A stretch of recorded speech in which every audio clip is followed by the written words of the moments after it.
दुनिया के लगभग 60 देशों के संविधानों का अध्ययन करने के बाद भारत के संविधान का निर्माण किया गया, जो उस समय के हिसाब से बहुत ही मजबूत एवं सक्षम बनाया गया था। और इसमें अपना योगदान एक ऐसी शख्सियत ने दिया जिसने अपना पूरा जीवन भारत की कानून व्यवस्था को सुदृढ़ बनाने में लगा दिया, जिनके विचारों की वजह से महात्मा गांधी को भी आमरण अनशन पर बैठना पड़ा, जिसने हिंदुओं के प्राचीन ग्रंथ मनुस्मृति को भी सार्वजनिक तौर पर जलाने का जोखिम उठाया। विधि, अर्थशास्त्र, राजनीतिक शास्त्र पर तमाम डिग्रियां प्राप्त करने और उन पर शोध करने वाले दलित वर्ग के इकलौते भारतीय, जिनके विचारों को उनके ही अनुयायी आज तोड़ मरोड़ कर पेश करते हैं ताकि वे अपना राजनीतिक लाभ प्राप्त कर सकें। जी हाँ, हम बात कर रहे हैं डॉक्टर B.R. अम्बेडकर की। नमस्कार, मैं हूं आपका दोस्त और आप देख रहे हैं द लीगल साइड। इस वीडियो में हम जानेंगे डॉक्टर B.R. अम्बेडकर और उनके विचारों के बारे में, तथा इस वीडियो के अंत में हम मनुस्मृति और वर्तमान संविधान के बारे में कुछ विशेष एवं महत्वपूर्ण विचार रखेंगे। इसलिए आप इस वीडियो के अंत तक बने रहें। और आगे बढ़ने से पहले यदि आपने अभी तक आपके अपने चैनल को सब्सक्राइब नहीं किया है तो प्लीज़ सब्सक्राइब कर लें ताकि हम इसी प्रकार की जानकारी आप तक पहुंचा सकें। Doctor B.R. का जन्म 14 अप्रैल 1891 को मध्य प्रदेश के महूनगर में हुआ। वे एक ऐसी जाति में पैदा हुए जिसे उस समय अछूत माना जाता था, जिसके वजह से उन्हें सामाजिक एवं आर्थिक रूप से बहुत ही गहरा भेदभाव सहन करना पड़ा। पढ़ाई में तेज होने के बाद भी उन्हें अछूत होने की वजह से बहुत सारी कठिनाइयों को झेलना पड़ा। कुछ सालों बाद अम्बेडकर का पूरा परिवार मुंबई चला आया। 22 वर्ष की उम्र में ही वे USA चले गए और वहां पर कोलंबिया विश्वविद्यालय से उन्होंने MA किया। उसके बाद उन्होंने कई शोध किए और अर्थशास्त्र में PhD भी की। 1916 में वे लंदन चले गए और ये उनके जीवन का इंटरवल सीन था। वहां पर उन्होंने बैरिस्टर यानी विधि अध्ययन का कोर्स किया। 1922 में उन्होंने बैरिस्टर एट लॉज की डिग्री प्राप्त की और उन्हें ब्रिटिश बार में बैरिस्टर के रूप में प्रवेश मिल गया। अपना अध्ययन पूरा करने के बाद वे भारत वापस लौट आए और भारत वापस आने के बाद बॉम्बे के हाई कोर्ट में ही उन्होंने अपनी प्रैक्टिस शुरू कर दी। अपने प्रैक्टिस के दौरान ही उन्होंने दलित वर्ग की शिक्षा को बढ़ाने और उनके जीवन स्तर को ऊपर उठाने के अनेकों प्रयत्न किए। उन्होंने दलितों के लिए अलग से चुनाव करवाने और उन्हें आरक्षण देने की वकालत की। इसी उद्देश्य को आगे बढ़ाते हुए उन्होंने मूक नायक, बहिष्कृत भारत, प्रबुद्ध भारत, जनता और समता जैसी पत्रिकाएं भी निकाली। 1927 आते आते डॉक्टर B.R. अम्बेडकर ने अपने इस आंदोलन को व्यापक स्तर पर करने का निर्णय लिया। उन्होंने सार्वजनिक आंदोलनों के माध्यम से पीने के पानी को सभी वर्गों के लिए उपलब्ध करवाने के साथ साथ अछूतों को हिंदू मंदिरों में प्रवेश करने के लिए संघर्ष किया। जाति भेदभाव और छुआछूत को वैचारिक न्याय संगत बनाने के लिए उन्होंने हिंदुओं के प्राचीन ग्रंथ मनुस्मृति को औपचारिक रूप से जला दिया और 25 दिसंबर को अपने हजारों अनुयायियों के साथ सार्वजनिक तौर पर उसकी प्रतियां दोबारा से जलाई गई।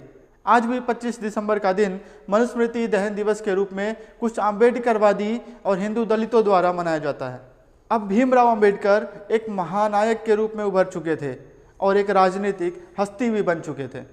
अम्बेडकर ने भारतीय राष्ट्रीय कांग्रेस और उसके नेता महात्मा गांधी की भी आलोचना की। उन्होंने उन पर अछूत समुदाय को एक करुणा की वस्तु के रूप में प्रस्तुत करने का आरोप लगाया। ब्रिटिशों ने अम्बेडकर के विचार से सहमति जताते हुए अछूतों के लिए अलग से चुनाव करवाने की घोषणा कर दी। घोषणा होते ही महात्मा गांधी ने पहले तो प्रधानमंत्री को पत्र लिखकर इसे बदलने की मांग की, लेकिन जब उनको लगा कि उनकी मांग पर कोई अमल नहीं किया जा रहा है, उन्होंने आमरण व्रत रखने की घोषणा कर दी। तभी अम्बेडकर ने कहा कि यदि गांधी देश की स्वतंत्रता के लिए यह व्रत रखता तो अच्छा होता, लेकिन उन्होंने दलित लोगों के विरोध में यह व्रत रखा है, जो बेहद अफसोसजनक है। उन्होंने यह भी कहा कि गांधी कोई अमर व्यक्ति नहीं है। भारत में न जाने कितने ऐसे लोगों ने जन्म लिया और चले गए। अम्बेडकर ने कहा कि गांधी की जान बचाने के लिए वह दलितों के त्याग का हित नहीं करेंगे। अब आमरण व्रत लेने के कारण गांधी जी की तबीयत लगातार बिगड़ रही थी और उनके प्राण संकट में आ चुके थे। इसी वजह से पूरा हिंदू समाज अम्बेडकर का विरोधी बन गया। देश में बढ़ते दबाव को देखते हुए अम्बेडकर जी गांधी जी से मिलने गए और वहां गांधी और अम्बेडकर के बीच एक समझौता हुआ जिसे पूना पैक्ट के नाम से जाना जाता है। इस समझौते में अम्बेडकर ने दलितों को मिले अधिकारों को वापस लेने की घोषणा कर दी और इसके बदले 78 आरक्षित जातियों को बढ़ाकर 148 कर दी गई। तो इस तरह अम्बेडकर ने महात्मा गांधी की जान बचाई।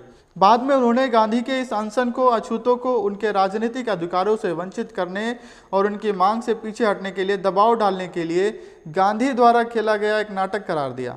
अम्बेडकर के पूरे राजनीतिक करियर में वे विभिन्न राजनीतिक पदों पर रहे।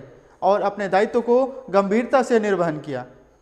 साथ ही भारत की आज़ादी में भी डॉक्टर बी.आर. अम्बेडकर ने अपनी अहम भूमिका अदा की और एक सक्रिय रूप से उसमें अपना योगदान किया। पाकिस्तान के विभाजन के वक्त भी डॉक्टर बी.आर. अम्बेडकर ने अपने विचार रखे। उन्होंने मुस्लिम लीग के मुसलमानों के लिए एक अलग देश पाकिस्तान की मांग की आलोचना की। उन्होंने अपना सुझाव दिया कि हिंदू और मुसलमानों के बीच के मतभेद एक कम कठोर कदम से भी मिटाना संभव हो सकता था। उन्होंने यह भी कहा कि पाकिस्तान को अपने अस्तित्व का औचित्य सिद्ध करना चाहिए। उन्होंने चेताया कि दो देश बनाने के समाधान का वास्तविक क्रियान्वयन अत्यंत कठिनाई भरा होगा। विशाल जनसंख्या के स्थानांतरण के साथ सीमा विवाद की समस्या भी रहेगी। भारत की स्वतंत्रता के बाद होने वाली हिंसा को ध्यान में रखकर की गई यह भविष्यवाणी आज सही सिद्ध हो रही है। इसी दौरान उन्होंने एक किताब भी लिखी जिसका शीर्षक था what Congress and Gandhi have done to the untouchable. Congress और गांधी ने अछूतों के लिए क्या किया। इस किताब के साथ अंबेडकर ने गांधी और कांग्रेस दोनों पर अपने हमलों को तीखा कर दिया। उन्होंने उन पर ढोंग करने का आरोप लगाया। 13 अक्टूबर 1935 को डॉक्टर अंबेडकर ने एक सम्मेलन में बोलते हुए अपने धर्म परिवर्तन करने की घोषणा कर दी। उसके बाद उन्होंने कहा था कि हमने हिंदू में समानता का स्तर प्राप्त करने के लिए हर तरह के प्रयत्न और सत्याग्रह किए, परंतु सब निरर्थक सिद्ध हुए। हिंदू समाज में समानता के लिए कोई स्थान नहीं है। हिंदू समाज का यह कहना था कि मनुष्य धर्म के लिए है, जबकि अंबेडकर का मानना था कि धर्म मनुष्य के लिए है। इसके बाद डॉक्टर अंबेडकर ने अपने अनुयायियों से भी अपना हिंदू धर्म परिवर्तित करने का आह्वान किया। इस धर्म परिवर्तन की घोषणा के बाद हैदराबाद के इस्लाम धर्म के निजाम से लेकर कई ईसाई मिशनरियों ने उन्हें करोड़ों रुपए का प्रलोभन भी दिया, पर उन्होंने सभी को ठुकरा दिया। और अब बात आती है भारत के संविधान निर्माण में डॉक्टर अंबेडकर की भूमिका की।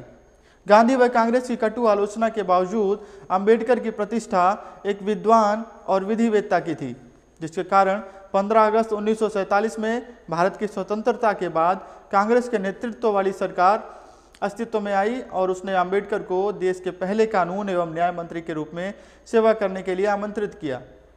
29 अगस्त 1947 को अंबेडकर को स्वतंत्र भारत के नए संविधान की रचना के लिए बनी संविधान की मसौदा समिति के अध्यक्ष पद पर नियुक्त किया गया।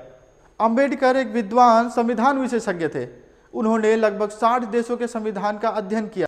अंबेडकर द्वारा तैयार किए गए संविधान के पाठ में व्यक्तिगत नागरिकों के लिए नागरिक स्वतंत्रता एक विस्तृत श्रृंखला के लिए संवैधानिक गारंटी और सुरक्षा प्रदान की गई है, जिसमें धर्म की आज़ादी, छुआछूत को खत्म करना और भेदभाव के सभी रूपों का उल्लंघन करना शामिल है। भारत के संविधान को तैयार करने के बाद डॉक्टर अंबेडकर ने बोलते हुए कहा, मैं महसूस करता हूँ कि संविधान काम करने लायक है। यह लचीला है पर साथ ही इतना मजबूत भी कि देश को शांति और युद्ध के समय जोड़कर रख सके। वास्तव में मैं कह सकता हूँ कि अगर कुछ भी गलत हुआ तो इसका कारण यह नहीं होगा कि हमारा संविधान खराब था, बल्कि इसका उपयोग करने वाला मनुष्य अदम था। संविधान में शामिल धारा 370 का डॉक्टर अंबेडकर ने उस समय भी विरोध किया था, लेकिन ये धारा उनकी इच्छाओं के विपरीत संविधान में शामिल कर दिया गया था। भारतीय समाज में सुधार करने की एक और पहल करते हुए डॉक्टर बी.आर. अम्बेडकर ने हिंदू कोड बिल को 1951 में सदन के सामने रखा, लेकिन उसे अस्वीकार कर दिया गया, जिसकी वजह से उन्होंने संसद से अपने मंत्रिमंडल पद से इस्तीफा दे दिया। 6 दिसंबर 1956 को उनका निधन हो गया। तो ये थे डॉक्टर बी.आर. अम्बेडकर और उनके विचार। और अब बात करते हैं मनुस्मृति को जलाए जाने और वर्तमान संविधान के बारे में। जहाँ तक मनुस्मृति की बात है, अंबेडकर ने वर्ण व्यवस्था को लेकर आपत्ति जताई और उसकी घोर आलोचना की। उनका मानना था कि मनुस्मृति की वर्ण व्यवस्था की वजह से ही भारत में छुआछूत की प्रथा प्रचलन में आई। आपको बता दें कि मनुस्मृति में उस समय के आधार पर नियम बनाए गए थे। जो वर्ण व्यवस्था बनाई गई थी वो केवल उस समय के अनुसार बनाए गए नियमों को सही प्रकार से लागू करवाने के लिए लोगों के व्यवसाय करने की प्रकृति के आधार पर किया गया होगा, क्योंकि हिंदू धर्म में वर्ण व्यवस्था मनुस्मृति से पहले भी नहीं थी।